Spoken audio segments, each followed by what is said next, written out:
Salve, salve, rapaziada. Vim aqui mostrar pra vocês aqui um detalhezinho aqui.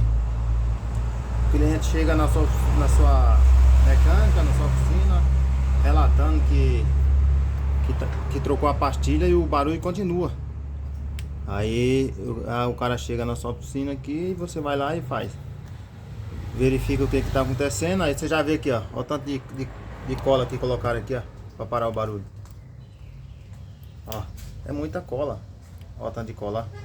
Olha aqui embaixo. Ó os tufos de cola pra parar o barulho. Aí eu vou mostrar pra vocês aqui o barulho e a solução em 1 minuto. Ó isso aqui. Ó rapaziada. Ó o barulho. Ó. Isso aqui, o cliente tá numa rua de paralelepípedo ou sei lá, irregular e vai. Ó. Ó o barulho. E chato, o barulhozinho chato. E a pastilha é nova, zero. Ó. Juride. Olha a textura da pastilha. Pastilha, ó, top. Mas aí a pessoa que trocou não tem informação adequada para resolver esse problema. Acha que é só trocar uma pastilha. Muitos pensam que trocar a pastilha é só trocar a pastilha, mas não é não. Eu vou mostrar pra você aqui, ó, como que é tão simples de resolver, ó.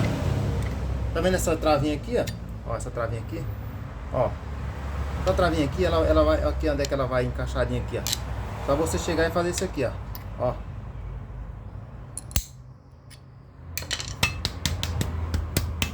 Ó. Ó. Cadê o barulho? Viu? Ó. Não tem barulho. Agora eu vou tirar de novo pra você ver. Pronto, tirei. Ó. Barulhozinho indesejável. Aí eu vou tirar de novo o barulho. Ó. Tirei o barulho de novo. Ó. Cadê?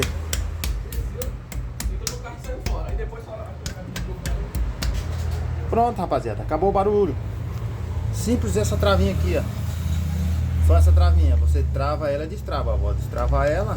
Ó. Destravei.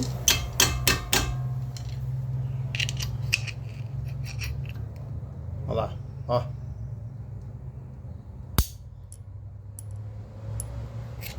Travei.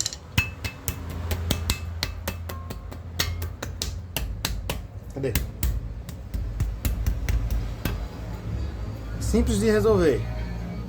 Beleza, rapaziada? Mais uma diquinha aí. Qualquer novidade aí, chama nós aí. Qualquer dúvida, se nós puder ajudar, é um prazer. Curte lá o canalzinho lá, Léo Caio Mecânica lá no Instagram. E tamo junto. Qualquer novidade, chama nós.